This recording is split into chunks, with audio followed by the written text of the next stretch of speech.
নমস্কার বন্ধুগণ, football TV আপনাদের সকলকে জানাই স্বাগত। আজকে আমরা চলে এসেছি ইন্ডিয়ান ফুটবলের বেশ কিছু আপডেট নিয়ে। তো চলুন না দেরি না করে শুরু করা যাক। প্রথমে চলে আসছি কিন্তু ফ্যান কোড অ্যাপের কথায়। ফ্যান কোড অ্যাপে কিন্তু এএফসি যতগুলো ন্যাশনাল টিম কম্পিটিশান আছে আর ক্লাব কম্পিটিশান আছে, অর্থাৎ এএফসি চ্যাম্পিয়ন্স লিগ 2 আর এএফসি ওমেন্স লিগ, এই সমস্ত কিছু 2025 সাল থেকে 28 সাল অবধি ভারতে সম্প্রচারের লাইভ স্ট্রিমিংয়ের দায়িত্ব পেল কিন্তু ফ্যান কোড।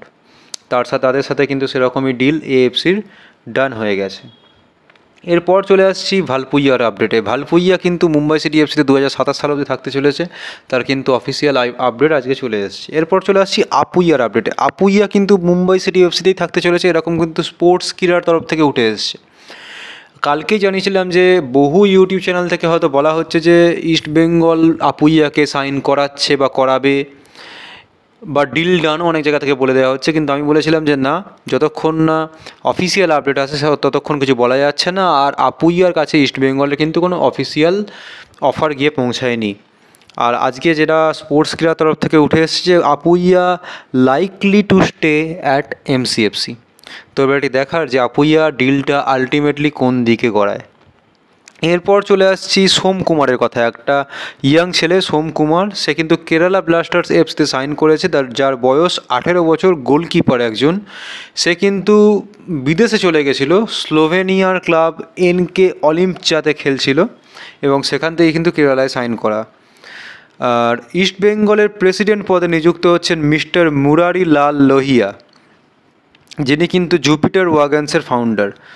তো একটা ভালো খবর ইস্টবেঙ্গল সমর্থকদের জন্য। এরপর চলে আসছি মোহনবাগানের আপডেটে। মোহনবাগানের কিন্তু অ্যাসিস্ট্যান্ট কোচও খুব হাই প্রোফাইল হতে চলেছে, যেরকম শোনা যাচ্ছে যে প্যাবলো অ্যামো, যে এর আগে এটিকেতে জোসে মলিনার অ্যাসিস্ট্যান্ট হিসেবে কাজ করেছে এবং বর্তমানে সে স্পেনের ন্যাশনাল টিমের অ্যাসিস্ট্যান্ট কোচ, তার সাথে নাকি মলিনা নিজে কথাবার্তা বলছে, এরকমই কিন্তু খবর উঠে আসছে যে তাকে মোহনবাগানে নিয়ে আসার জন্য।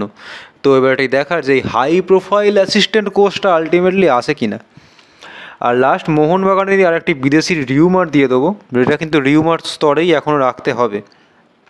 মারিও গ্যাসপার, স্পেনের প্লেয়ার, স্পেন ন্যাশনাল টিমের হয়ে 3টে ম্যাচ খেলেছে, বয়স যার 33 বছর, মেনলি রাইট ব্যাকে খেলে কিন্তু সেন্টার ব্যাকেও খেলতে পারে। ভিয়ারিয়াল সি থেকে খেলা শুরু করেছে, এরপরে ভিয়ারিয়াল বি, ভিয়ারিয়াল এর সিনিয়র টিমের হয়ে কিন্তু 423টা ম্যাচ খেলেছে। তারপরে ওয়াটফোর্ডে চলে আসে, সেখানে ইংল্যান্ডের চ্যাম্পিয়নশিপে খেলে। তারপরে লাস্ট খেলছিল লালিগা ট্যুর এলচের হয়ে কিন্তু, এবং লালিগাতে 308টা ম্যাচ, ইউরোপা লিগে 48টা ম্যাচ খেলার অভিজ্ঞতা, অর্থাৎ প্রতিদিন ডেলি বেসিসে যেন ইউরোপা লিগ খেলতে প্লেয়ারটা। আর ইউএফা চ্যাম্পিয়ন্স লিগও 6টা ম্যাচ খেলার অভিজ্ঞতা কিন্তু এই প্লেয়ারটার রয়েছে। তো এবার এটি দেখার যে এই high profile high experienced player ultimately মোহনবাগানে আসে কিনা। এবং মোহনবাগানের আরও 2টো প্লেয়ারের সাথে কথাবার্তা কিন্তু চলছে, যারা কিন্তু এইবারে ইউরো খেলছে।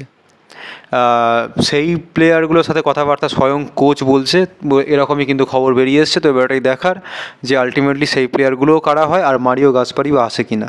তো আজকের ভিডিও ছিল এইটুকুই। ভিডিওটি ভালো লাগে ভিডিওকে লাইক করুন, শেয়ার করুন এবং চ্যানেলটিকে অবশ্যই সাবস্ক্রাইব করুন, যাতে এরকম ভিডিও আপনারা আরও দেখতে পারেন। তো আজকের জন্য গুড বাই।